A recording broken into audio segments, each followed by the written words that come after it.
Hi, my name's Paul. I'm the creator of Campus Comply360.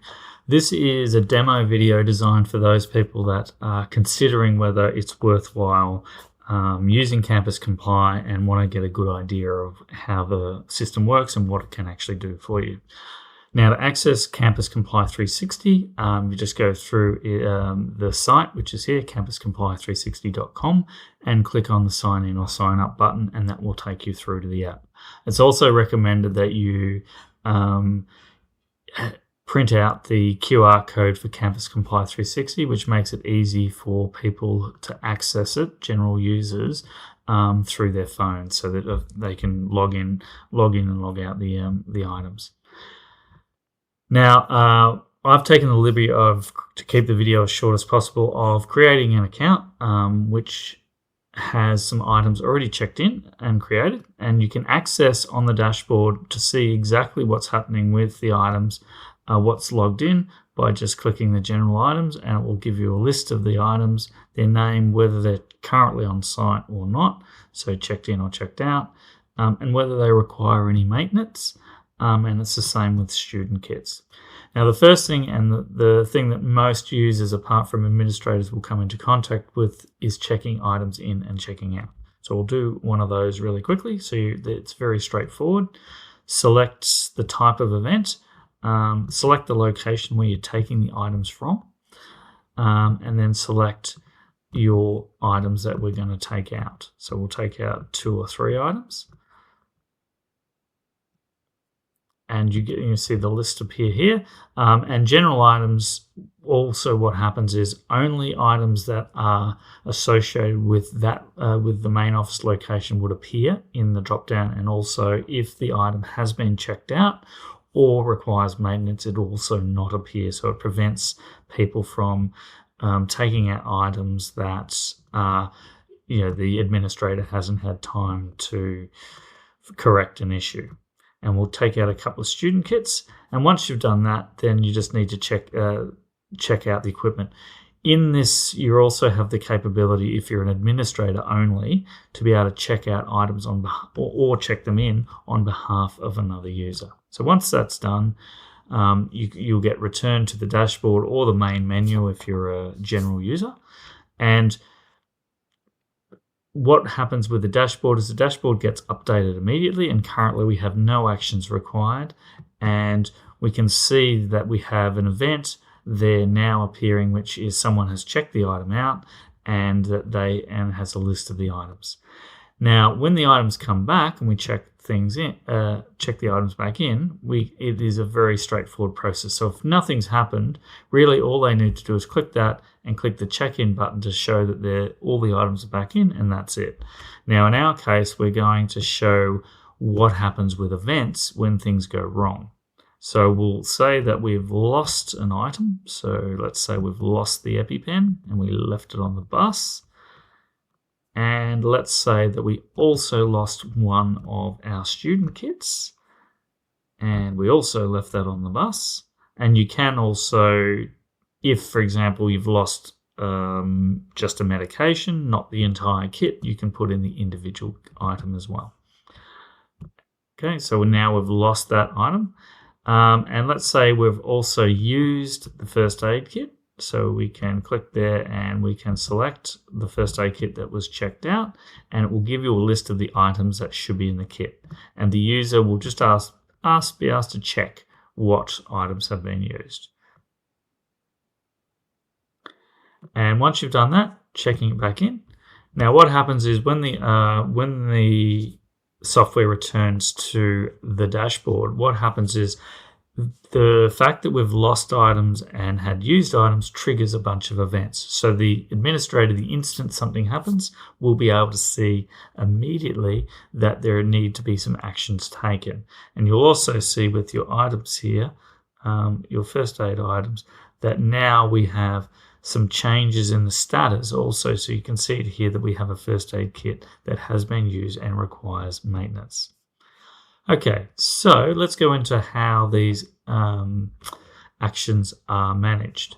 So firstly is if we have a look at a lost student medical kit, we can select the kit that's lost, and it will bring up what is in the kit. So this kit has been entered and it has an EpiPen and it has the expiry date. It also has below the current status of the equipment. So that's designed to allow the user to be able to see what actions have been taken. So the actions will not be closed out unless all items have been replaced. So an action might be that we might contact the parent to get a replacement medication. And you can select the person that has been contacted, so you've got some idea of who has been contacted. If you enter context, so there's no context in this one, it will give you the names of the people that are specifically been contacted. Now, once we've done that, we click Save. We'll end up back at the dashboard.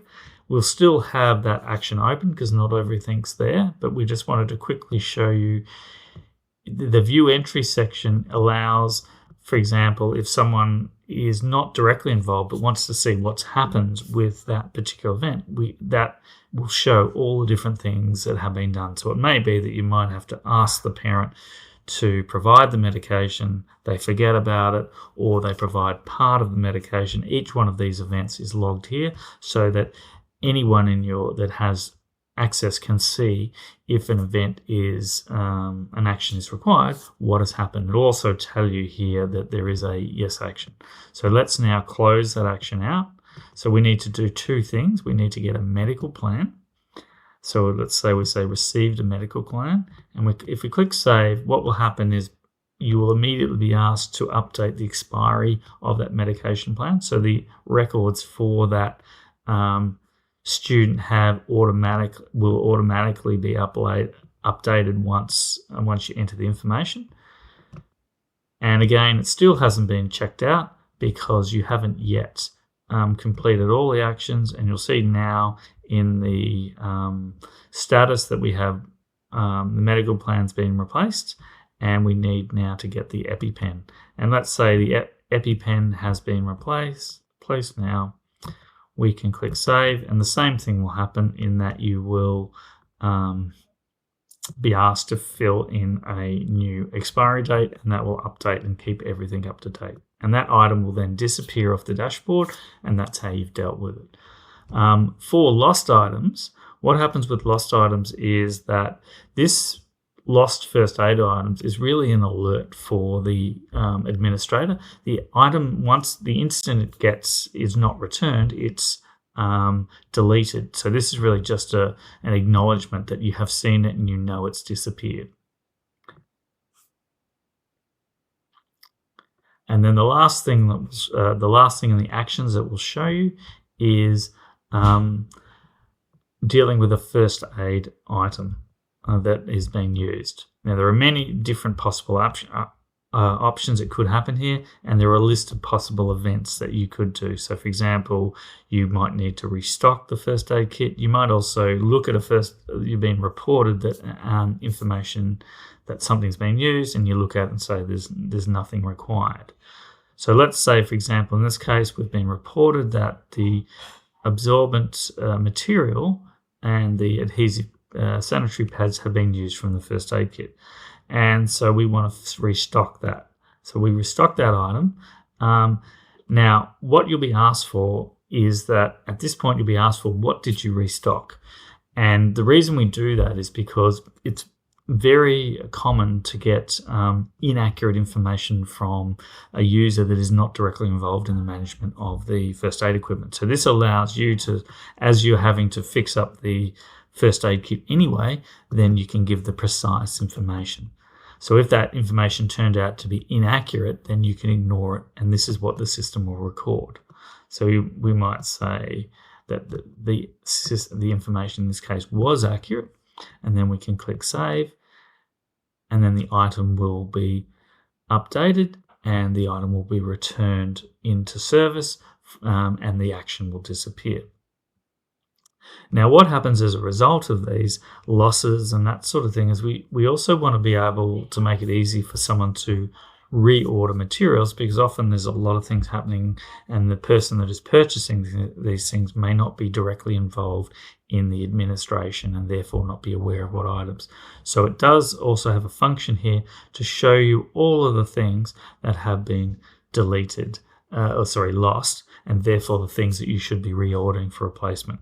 And you can also, with all of these actions, when there's a change days area there, that means that you can change the number of days or history that you can see. So for example, if it's over the summer holidays and you need to look back 90 days instead of 30, then you can do it fairly easily.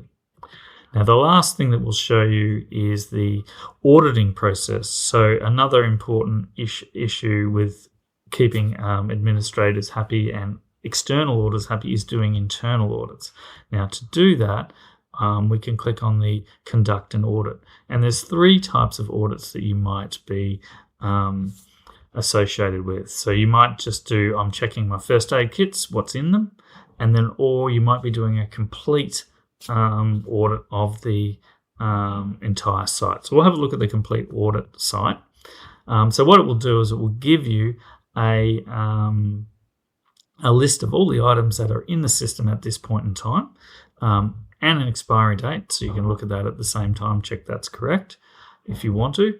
And all you need to do is, if there's anything missing, so let's say, for example, that we said the sunscreen was missing from that location, that's all you need to do. Click Save, and what happens is, if it is a internal item, it will automatically be deleted from the system, so it just gives you a warning.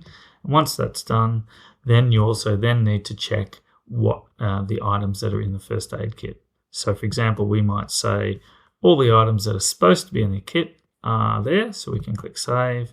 And each time you do one of these, it leaves you with takes the items off the list, so that so that you don't lose a track of where you're at. And all of this is suitable for doing on a computer or on a phone. So it's designed, this sheet in particular is designed so that you can walk around a site and be able to do it on your phone. And let's say we had in the last kit, we found that there was some information, let's say some items missing when we do our audit, and we might say that, let's just say 1 was missing. And again, what we can do is it'll just ask you to count up the number of items within the kit. And let's say there were 2. It will take what was the original, what's currently in the kit, and it will give you a consumed amount, which is then saved. Okay. And as that information is recorded, you'll get again an alert saying that we've lost a particular item. We'll get additional information put into the consumed items, showing you that what the names of the items that were lost, and then also we've lost some sunscreen on top. And we'll also be able to see the audit history, to be able to see this is when the last audit was conducted, this is what we found. And then if you do the second type of audit, which we haven't mentioned, is you need to also audit student kits. That's done separately. And all we do here, all this does is check that the items are present. So once we can do that, we can check, let's say, 2 of the 3 students. And let's say Reggie Miller, we have lost his antihistamine and his Ventolin there. Now, if you tick all of the items that are in the kit and they're all missing, the obvious question is the plan missing as well. So that allows for you to, and we'll say yes in this case. And so what will happen at this point is that all the actions will be completed, they'll appear on the dashboard, and then you take the normal procedures to deal with the items. So hopefully this gives you a bit of a quick overview of Campus Comply360. If you have any other additional information, there are training resources on the site under resources where there are short videos. The longest they are is about 7 minutes, and they will show you all the key functions of it if you have any doubts. Okay, catch you later, guys.